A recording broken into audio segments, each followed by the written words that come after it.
Hello, how's everybody doing today? Just decided I'm gonna make a video just pretty much going over how I ended up transferring my AEM Infinity 506 harness to match my new EMU Black ECU. Um I have a couple pictures on my channel, a couple videos on my channel of my Integral already. That car is running a Haltech Elite 1500. The plan was to get my Lexus 2JZ GTE on a Haltech as well. But the EMU Black presented itself um, as a viable option and, a more cost effective option. I love Haltech, but I figured why not give it a try. So, the car's running, it's driving fine. Still got some bugs to figure out, but that's we can go over that later. Um, so right here I am showing you just a screen share of a pinout that I made myself on the left, and the actual EMU Black pinout right here on the right. So I'm just going to go through pin by pin on what pin I took from the AEM Infinity and what I matched it up with the EMU Black.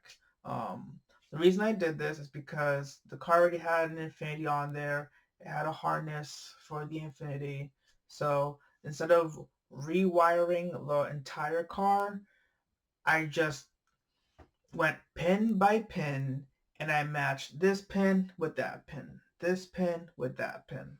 Um, Time consuming, but hey, it saves me like what, maybe 1,500, 2 grand on buying a new harness. So why not? All right, so first pin on the list. So there's two connectors on the EMU Black. There's a black connector and a gray connector. And the way you have to look at them is you look at the connectors from the back, like plugging into the ECU. So if the ECU is like in front of you, you have to look at the connectors as plugging in. You know what I'm saying? So look at it from the back and not like from the front. So when we look at it from the back, on the black connector, the little purple clip should be facing the left side. And on the right connector, on the gray connector, the little purple clip should be facing the right side. So remember that. Looking at the black one, purple clip left. The gray connector, purple clip right. Don't get confused.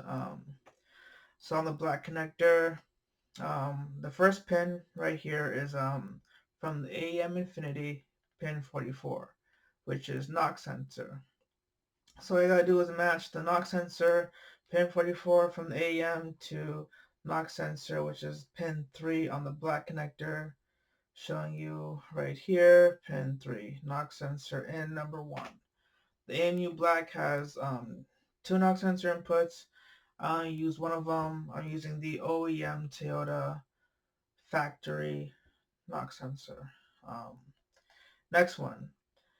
So pin 38 is coolant from the AEM. So you want to match that with coolant from the EMU Black, which is pin 5. Um, right here, pin 5 coolant in. Okay. Next one, crank signal. Pin 17 on the AEM, which translates to pin 8 on the EMU Black. So you see pin 8 is primary trigger. So you want to make sure that your crank signal positive is going on the primary trigger of your EMU Black. Next one is my GM flex fuel sensor. So that goes into pin 9. There's a designated flex fuel input on the EMU Black. You can't mix that up. So your flex fuel in pin 9 on the EMU Black. Um, okay, so pin 30, um, Okay, I don't really know what this is. So I'm not gonna pretend like I know. I know that it's some kind of like protocol like standard. So RS-232-TX. It's some kind of protocol. Um, I'm using it for my EDL1 Bluetooth slash data logger module. Um, so that ended up getting, pin 30, which is RS-232 on the AEM. Just translate it over to pin 11, which is the same thing, the RS-232TX, because there's an RX right here. So TX pin 11. So I'm gonna go back here. You're gonna see the TXD is pin 11. That's what I have my EDL1 logger going to. All right, next one. Your CAN high. Your CAN high is pin 35 on the AEM, which translates to pin 12 on the EMU. I mean, you get the idea. So I guess for the sake of time, I'm just going to go through the pins, and you can kind of just follow along. All right. Next one, fuel pressure. Fuel pressure is pin 53 on the AEM, which translates to, I put it, choose whichever analog input you want to use. I used analog in number 3, which is pin 17 on the EMU black. So that's where I get my fuel pressure signal from. Um, Next one, pin 51 TPS, which translates to pin 18 on the EMU black. There is a designated TPS, so can't mix that up. A lot of these you can't mix up. Like a lot of these have a designated spot where, okay, this one specifically goes here. So there's not too much you can mix up.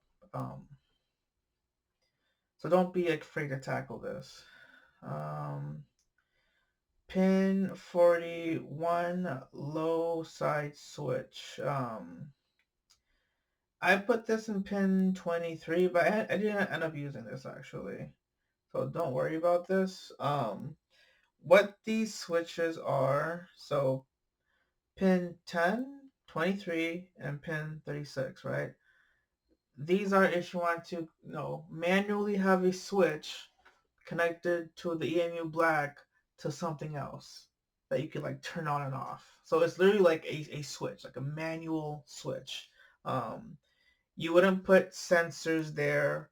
You wouldn't put like a VVTI solenoid there. Anything other than just something that you switch on and off, like a toggle switch. That's all you'd wire in there. So honestly, for the switch 1, 2, and 3, which is pin 10, 23, and 36, unless you're going to literally like wire in a toggle switch, don't use them. I didn't end up using them, so actually I can just erase this right here because I didn't end up using it. I put it in the pinout for organization purposes, but I never ended up using it at the end anyways, so that can go away. So ignore that. All right, next one, pin 29. I just matched it with the AEM. Yeah, pin 29 AEM goes to pin 24 EMU black, which is the other protocol, I guess, the RS-232 RXD, which is this one right here, pin 24 on the black connector. Um, I only use the other one, the TXD, for the EDL logger. I'm not using this for anything. I just have it wired in. Okay, next one, pin 34 on the AEM is your CAN low. So just match that with pin 25 on the EMU black, which is CAN low. Next one, pin 19 on the AEM is your camshaft sync negative. So just put that on its own designated sensor ground. So I don't have anything else going to the sensor ground but this camshaft sync. And I'm using pin number 38 on the black connector right here. Again, it's by itself. When it comes to your camshaft negative and your crankshaft negative, don't have other sensors tied into those grounds. Those should be isolated grounds specifically for those sensors. You don't want anything that could, like, you know, get in the mix of that signal at all. So just make sure that those are grounded by themselves. Don't have other sensors or anything else going to those. So just pick two grounds for the crank and cam that you know that, okay, I'm not going to tie anything else into these two grounds. Okay. Next one, pin 40 on the AEM. This is the oil temperature input. So it's a sensor tied into any available analog. Here I have it analog number 1, which is pin 31 on the black connector of the EMU. This is all that we've been doing so far is black connector so far. Next one, pin 39, intake air temp, which translates to pin 32 on the EMU black. So pin 39 AEM goes to pin 32 on the EMU black, intake air temp. This is my own oil pressure sensor. It's a Honeywell unit, 150 psi. So I have that signal wire going into analog number 5 on the EMU black, which translates to pin number 35. Next one. I didn't use this either. So this can go away because I didn't use this. So again, the switches are, to be reminded, switches are just for toggle switches. So I don't have any toggle switches, so I'm not using any of the switch inputs. Okay, the two last ones we have here is I have my mouse control wired into analog number 6, which is pin 37 on the EMU black. And lastly, I have the crankshaft sync negative, and it's, again, its own sensor ground, pin 29. So pin 18 AEM translates to pin 29 on the EMU black.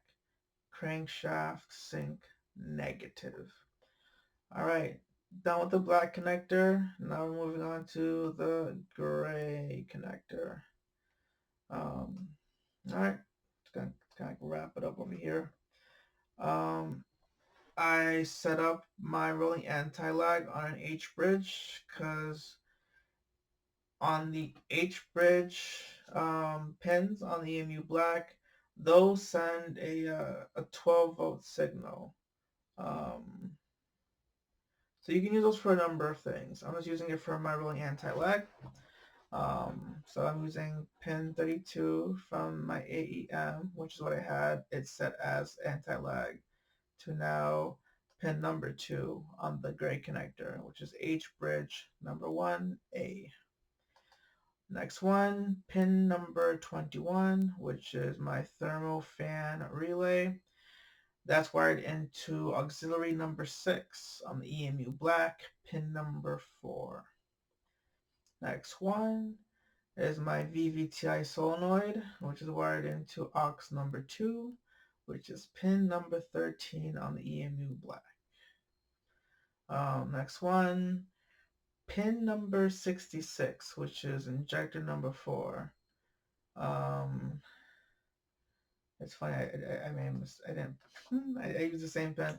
Alright, so injector number 4 is going to be pin number, let's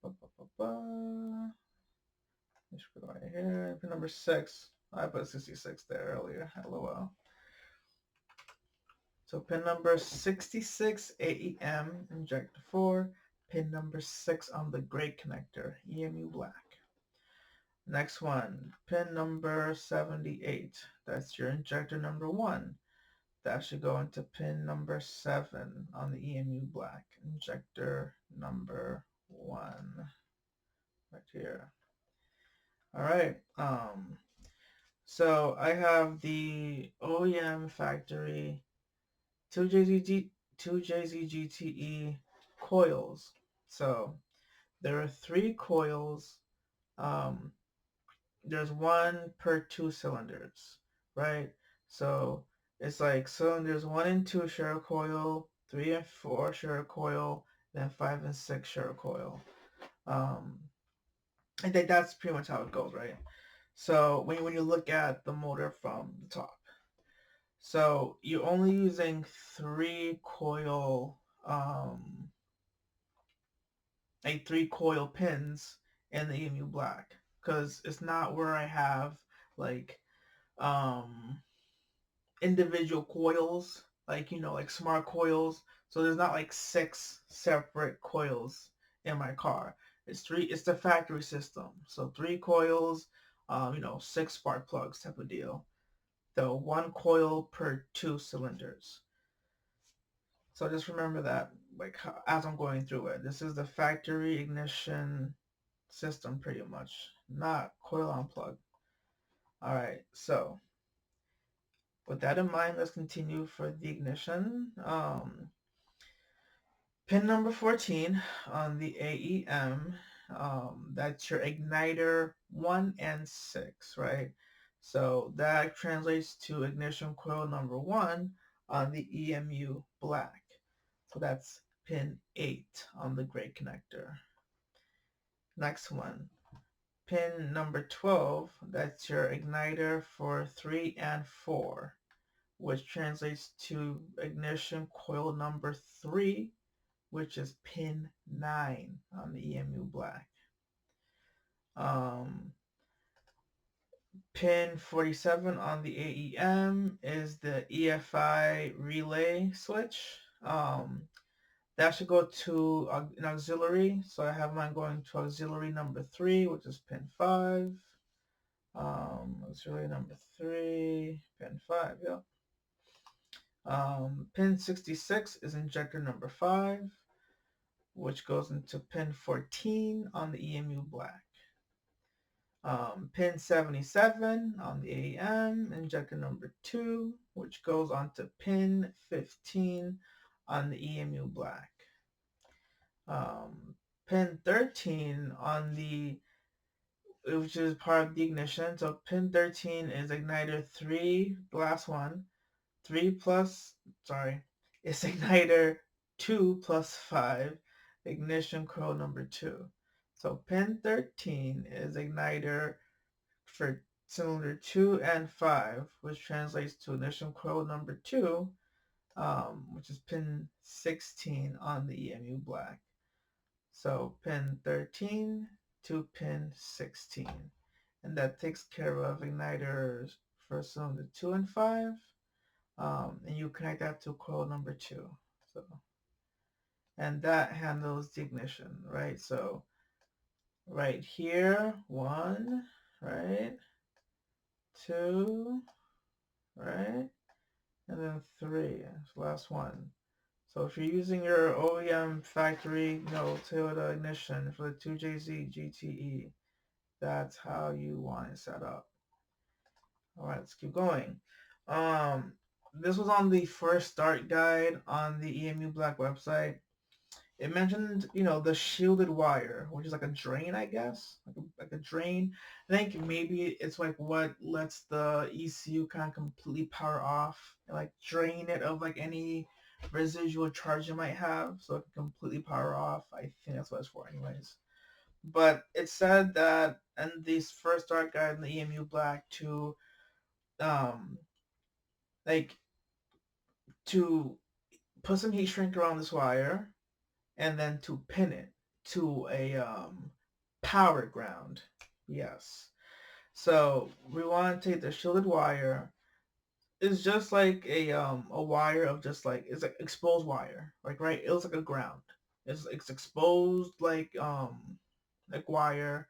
And what I did is I crimped some more like actual like wire onto it, not exposed wire, but like actual wire to be terminated. So I crimped that onto it. I heat shrinked like what was exposed, and then I pinned it into a power ground. So that's what I did. So you take the shielded wire. If you have the AEM harness, you'll see it. It's like its own separate little exposed wire. Um, so you're gonna pin that to pin 17, which is a power ground, and that's how it says to do it in the EMU Black first start guide. Pretty important. So make sure you get that done correctly. All right, next one. Um, fuel pump trigger. I tried using one of the auxiliaries for a fuel pump trigger. I tried to use one of the auxiliary inputs or whatever, like here, like auxiliary 5, 2. Like I tried using one of them, but I didn't like it. Um, it was the fuel pump would turn on sporadically, didn't turn on all the time. So I kind of just skipped that, and I just wired the fuel pump to a direct ignition 12 volt, and it's fine. So that's what I did there. So I just did fuel pump trigger to pin 18, sorry, which is right here, ignition 12V. So that's where I have my fuel pump trigger going. Almost at the end, I wired in my tachometer signal to aux number 4. It says right here, aux 4 is tacho. I mean, why not? More data, the better.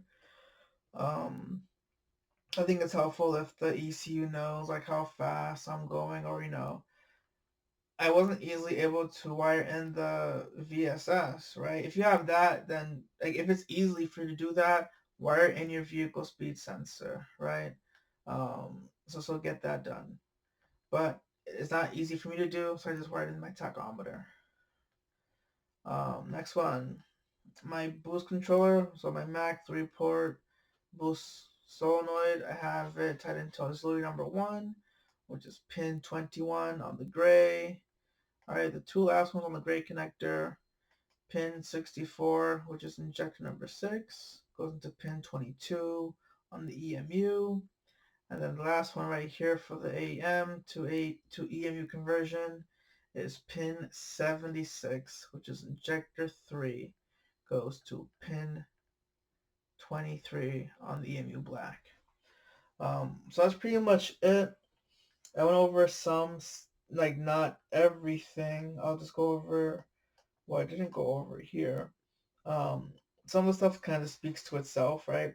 So I didn't go over any of like the wideband wiring, but it's easy. Like look at your wideband pinout and just look at the EMU Black pinout, and it's literally the same vocabulary, like the same wording, and even the same abbreviations are used. So you'll be able to match up like, okay, WBOVS, match it with, wideband VS. It will say like, it will match your abbreviations. And then WBOIP, match that one. WBOV ground, match that. WBO RCal, match that. So it's not too hard. Like getting the wideband stuff done isn't too hard at all. We went over the ignition coil stuff already. Yeah, I think that's it. I think that's really it. Yeah, the WBO heater, again, match that one up. You're gonna have a heater pin on the wideband, just match it up. That part's easy. They even have a pinout of the wideband stuff specifically.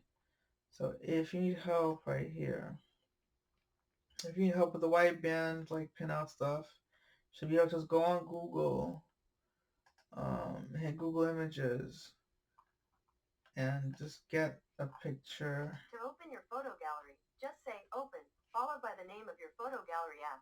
Alright, oh, that's You about. can use Google Photos. Okay, Tap hush, Google hush. Photos for more help. Alright, anyways, they have literally the pinout of everything that you need right here, right? So Bosch 4.2, that's what I'm using right now. So this is how you pin your Bosch 4.2 sensor. Boom. Here's what the pinout looks like. And then if you have Bosch 4.9 sensor, this is how you go about getting that all squared away. So everything you need right there. I found ECU master support to be really good, really dang good, and coming from someone who literally I've had a Haltech on my Integra for like what 3 years now. So and I so I'm used to like really good service because that's what they're known for. So getting that kind of same experience when I called EMU, ECU masters and questions about my EMU black and how to get it set up and whatever. I was able to find someone every time I called, and the person was very knowledgeable. They weren't quick to hang up the phone, They actually worked through it with me to make sure, that I knew what I was doing and that, my questions were answered. So good on them for the support. All right, so I think I'm gonna wrap this up now. I just want to make this real quick, going over how I not easily, but how I managed to convert my AEM harness to my EMU black. If you have patience, get some good crimping tools because you'll need some good crimping tools. Get some dielectric grease because you're gonna need something to lube up the pins so they go in nice and easy. Um, get some good strippers and crimpers. I already said crimpers, but yeah, wire strippers.